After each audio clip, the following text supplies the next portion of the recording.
Well, what is going on, fam? Welcome back to another episode of Grind to Grow. Happy Saturday. Hope you had a wonderful day, and I hope you have a wonderful weekend with the fam. I just got a haircut, trim. Big shout out to my client Brittany for making me look human again, a little bit more presentable.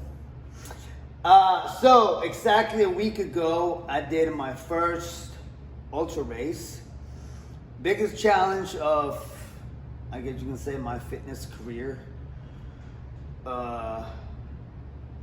It was a challenge. It was also for my client who did it with me. We both accomplished our goals, which was mine finished my 12 hours and her was to do 100K. So, but let's go back a few months before this big event, because I was having some knee issues, which if you go back to several episodes, I talk about the fact that I stopped running. I had to stop running. I ended up buying a mountain bike to hit the trails. That went great. Big shout out to my client Ken, who taught me a lot on mountain biking, and it's a lot of fun. Enjoy it a lot. We'll continue doing it because it's we have a lot of trails here in Nashville. So everything was going good. Back on training. Knee was feeling good. I was working on pretty much everything from strength and mobility and a lot of corrective exercises to make sure that I was covering all the areas, right? So I did a race with my client in Hot Springs, a gravel race. Did pretty good, finished it. And then my client, another client, the one that did the 24-hour race, reminded me like, hey, Black Mountain Monster's coming up. Are you ready? And I'm like, I will be. I didn't look at the calendar. I didn't know how much time I had. I just said, yes, I'm ready. I signed up for the race. I looked at the calendar and I had, what was it, 2.5 months? 2.5 months, almost 3, no, I think 2.5 months to train for this 12-hour race. So, because of the, I guess you can say the lack of, not the lack of time, but the fact that I wasn't going to be able to do like super long rides or runs every single week, I had to get creative. So I started doing some hybrid rides or hybrid sessions where I was riding for like an hour and a half, and then I was doing, on the same trails, I was doing some jogging, some runs. All right, nothing crazy, just to see how my knee was gonna do. Everything was going good, no pain or discomfort. Last month, all I did was runs. I didn't ride the bike because I was gonna be on my feet the whole 12 hours, and I didn't make sure I get as many miles as I could, or as many hours mainly, under my legs before the race. So 2-3 days before my last run, I felt a little something on my knee, and I was like, oh no, I know this feeling. This feels very familiar, same place. Not right now. Not right now. I just went like this. Not right now. So, then I finished that run. I think I just walked for the rest of the time. Again, I wasn't going by a set amount of miles on my training runs. It was all time on my feet. So, last run was on a Saturday. I went out for 3.5 hours. Very little pain. I kept the same pace. Kind of the same pace throughout the whole time. Felt good. Again, very little pain. And that was it. That was my last run. So I told myself, for the next week, you have to prepare as much as you can in every area for the race. Okay, do your mobility, do your flow, very little lifting, very little even cardio-wise, endurance, whatever, because you want to make sure that your body is going to be prepared on race day. So Another thing that I was doing that you have to do in order to finish something like this was you have to consume a lot of calories. And you hear this from a lot of endurance athletes. It's not just a race, whether it's on feet or on the bike. It's also an eating contest, because you have to learn about nutrition. You have to know how many, in this case, how many carbs your body's gonna need every hour on the hour. It might be every 45 minutes, it might be every 30 that you have to consume, and you have to be on it, whether it's, again, every 45 minutes or every hour, to make sure that you can sustain the amount of hours that you're doing.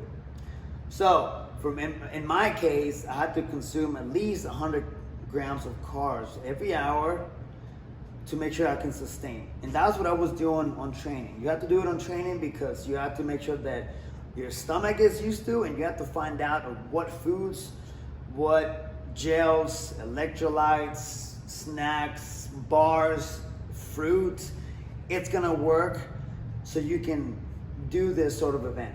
So to give you a little breakdown of what I had, and I did a post about this, and this was a tip that my client gave me, who did the race for me. It's sweet potatoes, because gels and protein bars and other stuff gets pretty expensive. So, and also, like, you have to have electrolytes, you have to have this and that. So like, man, I'm spending so much money on my training runs, and I have to do it because I need to make sure that I'm prepared for this. So I started eating sweet potatoes during my training runs. I would eat like a whole sweet potato, a gel, and then I would chug a bunch of electrolytes every hour. And it worked. It was working so good.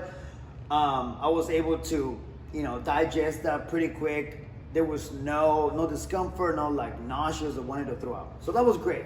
So if you want to do an endurance event, race, or whatever, you need to learn about nutrition. You need to know what your body's going to need and how much it's going to need to sustain a set amount of hours.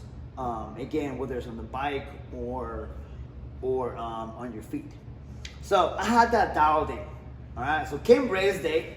There was no strategy about I'm going for this many miles, I'm gonna do this many loops. No. The only thing that I had said, because I knew the exact number, was food. I need this many carbs. I have to constantly drink my electrolytes because I don't want to cramp, and I want to make sure that I have fuel to keep moving. Throughout the whole 12 hours, not a single time, which I was super surprised, not a single time I felt nauseous, wanted to throw up, or like crap my pants. Nothing. I was super surprised about that. A few times I had to chug pickle juice because I was cramping so much. I actually put a few ice cubes in it and I just like chugged it. It helped a lot. It helped a lot. So now, race day. Started really good. Again, there was no strategy. I just like, see what happens. All right, I will know more. I'll have more information after a few hours and see how my body feels. How am I doing mentally, emotionally, like how my stomach is doing. I will know more, and I can maybe either slow down or maybe set a number. But I didn't. I did not set a number in my head. First 4 hours, I was already at 40K because I did run all those loops. But then hour 5, my body's like, I don't think so. You will slow down. Right about now, I was cramping. Legs were super heavy. I feel like I had weights on my legs. It was really hard to pull my knees up, and like everything was just seizing up. But I kept moving. The first 6 hours, I walked 1 lap with my client. So shout out to Gay Riley for doing 24 hours. She killed it. She accomplished her goal, 100K. She did it. Amazing job. She's just wonderful person, an athlete too. That lap was the hardest. I didn't tell her that, but that lap of me walking, it was so hard. It took everything out of me to be able to like lift my legs and like take the next step. My feet were on fire, like burning. I've never felt that pain before in my life. Every time I would step, especially downhill, like on roots and stuff, it felt like somebody was stabbing me. That's how bad it felt. So, did the first 6 hours. Started the next 6 hours. I was like, all right, keep going. Oh, and by the way, my headphones did not want to pair to my phone, so I didn't have music for 12 hours. And I like music. I like to work out with music, run with music, because I want to hear my breathing. I don't. And I have certain songs that I listen to that just help me just kind of clear my head and just go. They're also very motivating songs. So anyways, so I was just left with my thoughts and me talking to myself. And at points I was just talking to myself, singing in my head, kind of like, doing this as I was, jog running, whatever, sometimes walking, because again, my legs were just on fire. Many times people were like, how your legs feel? And very respectfully, I was like, I don't want to talk about my legs. Let's talk about something else. And the reason why I say them is because, one, I don't like to complain, and I'm not going to complain. The moment I say that out loud, it becomes real, or even more real. And it will start to mess up with my head. So whatever pain, discomfort is going on, I will not say it out loud. I might think about it, it might run, cross my mind, but I will not say it out loud. So I kept moving.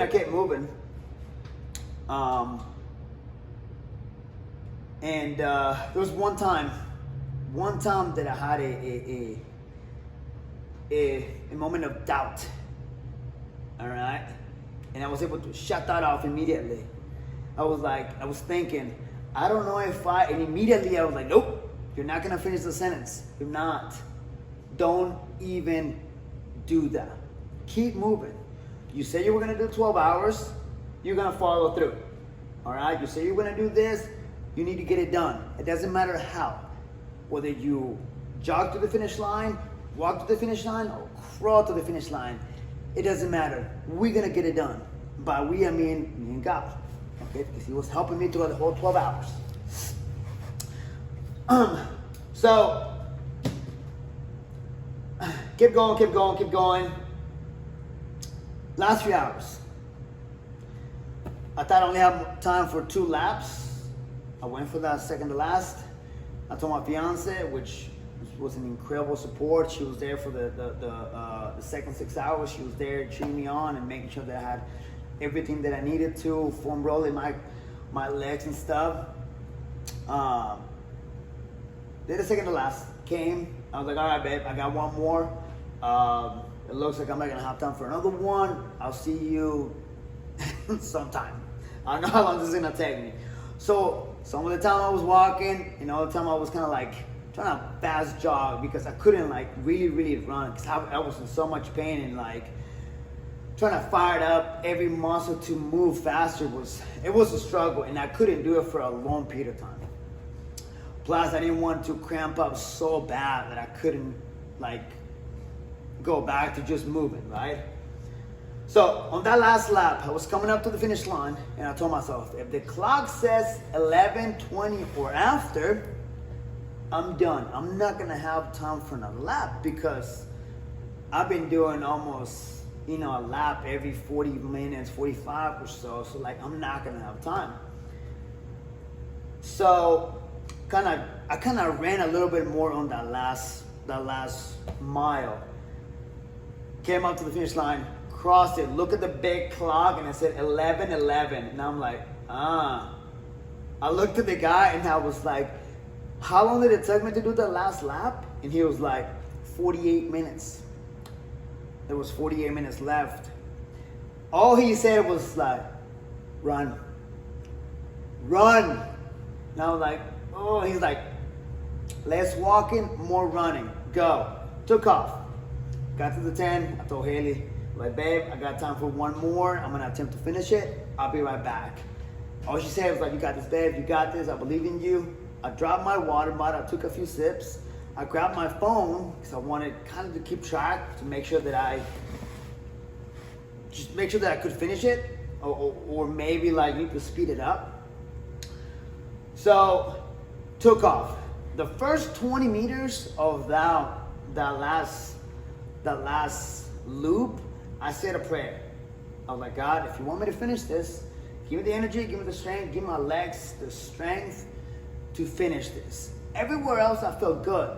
Again, my stomach felt good, my lungs felt good, like mind was clear, like the only thing was from here down. My hip flexors were on fire.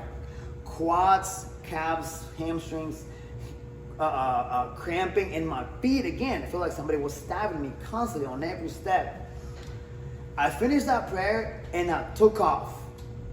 I ran and ran. It was pitch black too, by the way. We had a headlamp and you can only see from here to like 4 or 5 feet, right? But it was a lot of fun running in the dark because all you see those little tiny like lights, like either behind you or somewhere in front of you, or for the runners. And by now, you already know the trail.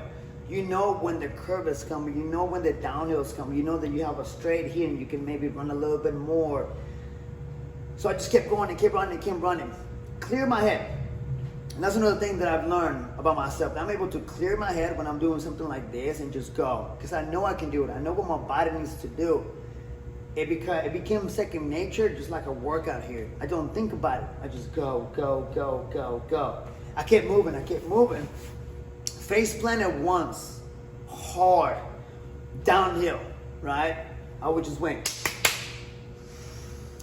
Looked up, grabbed the phone, it's not broken, I'm good, go. I kept running. And on probably the last mile, it might have been a little bit less, or a little bit more, I don't know. There was this big tower, a climbing tower. And then I was like, if I have, like, before I get there, if I have 20 minutes left, I can make it. I know I can because I'm really close to the last climb. I got close to that tower. I looked at my phone. I still had 20 minutes. And I booked it. I just took off and I did not stop. I did not slow down. Go. And I kept telling myself, just go, go, go, go, go. I kept passing people that were on the trail too. Got to the last, I don't know, quarter mile or whatever, which you kind of go around a track to the finish line, and I just sprinted. Got to the finish line. There was still 15 minutes left on the clock. One of the coolest feelings I've ever had. And it was definitely the best, my favorite and my best lap. Second to last lap took me 48 minutes. The last one took me 30. The only way I can explain how is I was just being pushed by God. He gave me the strength to do this. Yes, you can say that training was a big part of it, which it is. You know, you also have to develop a certain kind of mindset to not give up, to believe in yourself, and to push through, to follow through, and continue that self-talk, and be confident on what you're doing, and don't let the self-doubt slow you down and stop you, because you can do it. And I had the support of so many people, so many clients showed up. Client that was doing the race with me, and my fiance, her parents were there, all the other runners. It was just an amazing event, surrounded by people who are there to challenge themselves, to better themselves in this crazy event of moving on the same loop for hours and hours. So finished it, right? Amazing feeling, felt accomplished. Body was trash, mainly, my lower body, my legs and my feet. And I was I was very happy that I did it. I was very, very pleased with the result. I didn't think I was gonna run almost 60 miles in 12 hours again, because I've never done it. But I believe part of it is the belief that you can do huge things, imaginable things. I heard this quote from one of my friends. This is a long time ago.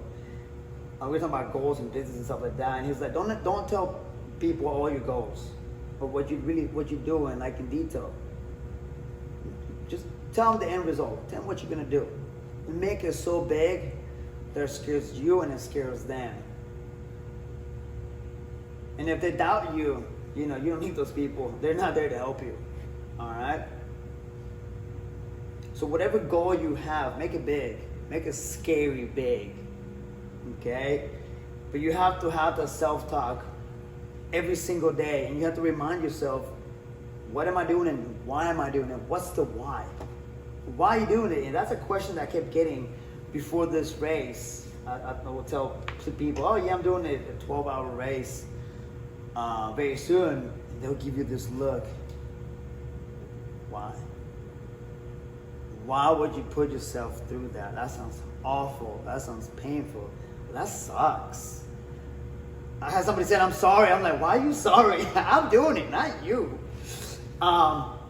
So why did I want to do a 12-hour race? So, because I like the challenge. I like to put myself through this physical events because I know I can do it. How? Don't know, but I will find out. I will figure out, and throughout this event, I'm gonna learn. I'm gonna continue to soak up a bunch of information, and I'm gonna use that throughout the event, throughout what I'm doing. I'm gonna be able to share that with other people, and I'm gonna put that in play in other events later on.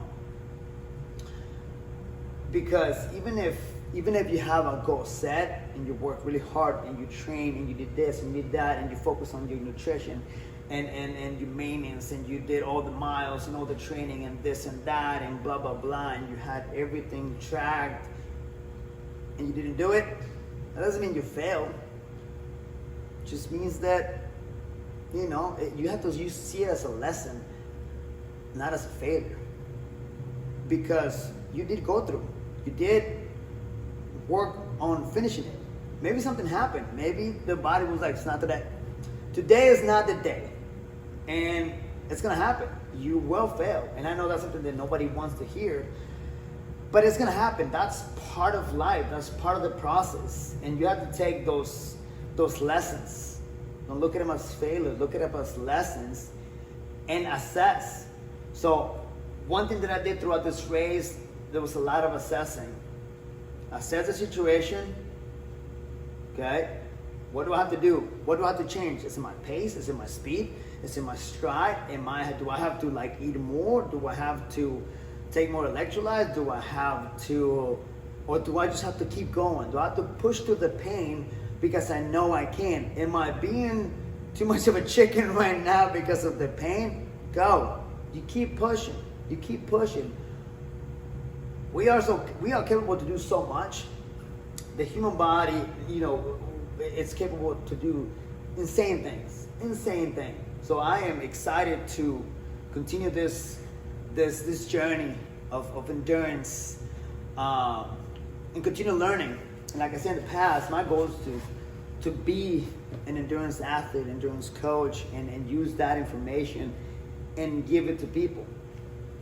Help people, guide people, motivate people.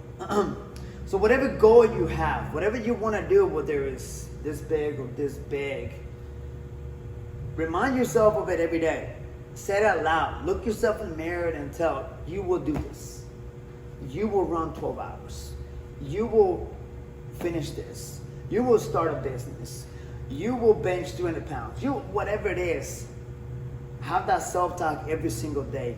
Believe in yourself that you can do it. If you don't have the information, the tools the people, you gotta find it, because it's gonna be crucial for you to keep going. Even if it's just one, even if that one person that's gonna check on you and be like, hey, did you do your work? Hey, did you go to the gym? Hey, did you meal prep? Hey, why are you being lazy? Or why are you complaining? Don't. That's another thing. You gotta stop complaining. We complain too much. That's one thing I was super proud of myself throughout this whole 12 hours. I did not complain once at all. And I don't know if I already said it in this video, but I'm gonna say it again. I did not complain once at all. I told myself I was not going to, because the moment you say it out loud, it becomes more real. And it messes up with your mind mentally.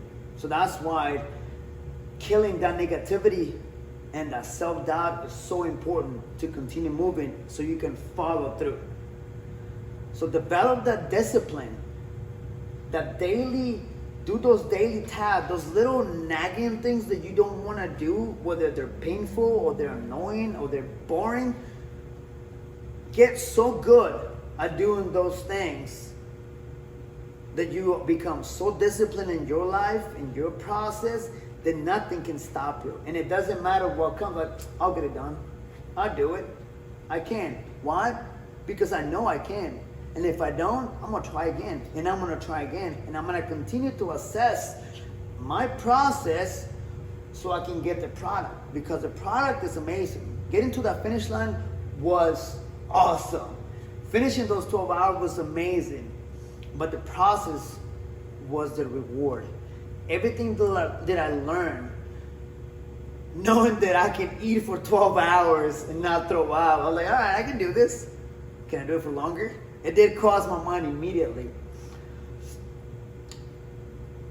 It was so rewarding. But I knew I could do it right even before I started. Weeks before, I told myself, you're gonna do this. You will. How? We'll find out the day off. And that's something that I want you guys to do starting today. All right? Continue assessing your situation. Don't just do things by accident, just to get it done. Just like, don't become a robot on your routine. Okay? Challenge yourself.